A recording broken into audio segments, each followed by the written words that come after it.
ಒಬ್ರಿಗೆ ಪ್ರಶ್ನೆ ಮಾಡ್ತಾನಪ್ಪ, ಏನ್ ಸೇರ್ತಾನೆ ನೀನು ನಾರ್ತ್ ಇಂಡಿಯನ್ ಡಿಶ್ಗೆ ಹೋದಾಗ ಮೆನು ಕೊಟ್ಟಾಗ ಒಂದು ಸೂಪಿಗೆ ಅಪ್ಪ ಅಮ್ಮ ಫ್ರೈ ಮಾಡ್ತೀರಾ, ಟೊಮಟೊ ಹೇಳೋಣ, ಹೊಟ್ಟೆ ಮೆಣಸಿನಕಾಯಿ ಹೇಳೋಣ, ಮುಳುಗಾಯಿ ಹೇಳೋಣ, ಒಂದು ಸೂಪಿಗೆ ಜಗಳ ಆಗ್ತಾ ಹೇಳಿದ ಒಂದು ಚೂಡಿದಾರ ಕಡೆ 50 ಚೂಡಿದಾರ ಬಿಕ್ಕಿ ಶೋಧನೆ ಬಳಿ ನಿಂದೇನು ಬಿ ಟೆಕ್ಸ್ಟೈಲ ಕಲರ್ ಕಾಂಬಿನೇಷನ್ ಗೊತ್ತಾ ನಿಮಗೆ, ಕ್ಯಾಡ ಗೊತ್ತಾ, ಅದು ಮಾಡಲ್ ಹಿಂಗಿರ್ಬೇಕಿತ್ತು, ಸಿಕ್ಸಾಕ್ ಬೇಕಿತ್ತು, ಡಿಸೈನ್ ಇಂಡಿಯನ್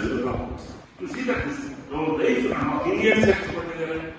ನಿನ್ನ ಕನಸೇನು, ನಿನ್ನ ಗುರಿ ಏನು, ಒಂದು ನಿಖರವಾದ ದೃಷ್ಟಿ ಬೇಕಾಗುತ್ತೆ, ಒಂದು ಸ್ಪಷ್ಟತೆ ಬೇಕು.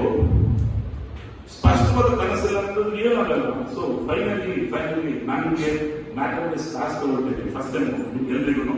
ಅಲ್ಲಿನ ಒಂದು 10 ನಿಮಿಷ ಈ ತರ ತಲೆ ತಿಂತಾ ಇರ್ತೇನೆ ನಾನು. ನನ್ಗೆ ಯಾಕಂದ್ರೆ ಎಲ್ಲಿ ಕನಸಿದೆಯಲ್ಲೋ ಗೊತ್ತಿರೋರು ನನಗೊಂದು ಕನಸಿದೆ.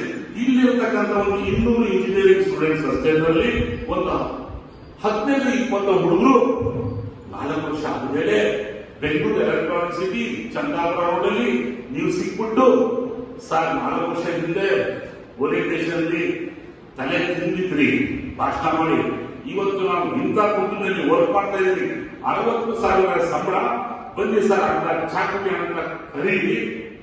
ಆವತ್ತು ನಾನು ಜಗತ್ತಿನಲ್ಲಿ ಶ್ರೇಷ್ಠ ವ್ಯಕ್ತಿಯನ್ನ ನನ್ನ ಅನಿಸಿಕೆ ಇದು ನನ್ನ ಕನಸು. ಮತ್ತೆ ನಿಮ್ಮ ಕನಸೇನು? ನಿಮ್ಮೊಂದು ಕನಸು ಇರ್ಬೇಕಲ್ಲ. 4 ವರ್ಷ ಆದ್ಮೇಲೆ ಜಾಗಕ್ಕೆ ಸೇರ್ಬೇಕು, ಅಮ್ಮನ್ನ ಹೋಟೆಲ್ಗೆ ಕೂರಿಸ್ಕೋಬೇಕು, ಸ್ಟೂಡೆಂಟ್ ಹುಡ್ಕೊಳ್ಳೋಕೆ ಫ್ರೀ ಅಂತ ಹೋಗ್ಬೇಕಲ್ಲ. ನನ್ಗೊಂದು ಕನಸಿರ್ಬೇಕಪ್ಪ.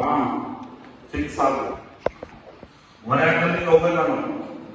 ಇನ್ಫೋಸಿಸ್ ತಗೊಂಡ್ರೆ ಬರಲ್ಲ ಅಂತ ಹೇಳು. ಫಿಕ್ಸ್ ಆಗಿದ್ರೆ 11 ಸಿಕ್ಕಿದ್ದಲ್ಲ ಬರೋಣ ಕೂಡ ವಿಷಯಕ್ಕೆ ಸ್ಟಾಪ್ ಮಾಡಿ. ಸೊ ತುಂಬಾ ಜಗತ್ತಿನ ಅನ್ಸುತ್ತೆ. ಮೋಸ್ಟ್ಲಿ ಸರ್ ಟೈಮ್ ಆಯಿತು, ನಾನು ಇನ್ನ ಮುಖ್ಯ ಇಲ್ಲ. ಮಿನಿಮಮ್ 1 ತಾಸು ಮಾಡಿದ್ರೆ ನನಗೂ ನನ್ನ ಗೆಳೆಯ ಪ್ರಭುಗೆ ಒಂಥರ ಅರ್ಥ ತೃಪ್ತಿ ಆಗತ್ತೆ. ಬಟ್ ಏನೋ ಗೆಳೆಯ ಪ್ರಭು ಸೂಪರ್ ಮಾತಾಡ್ತಾನೆ ಕೇಳಿ ಬಾಯ್ ಮತ್ತೆ ಸಿಗಲ್ಲ.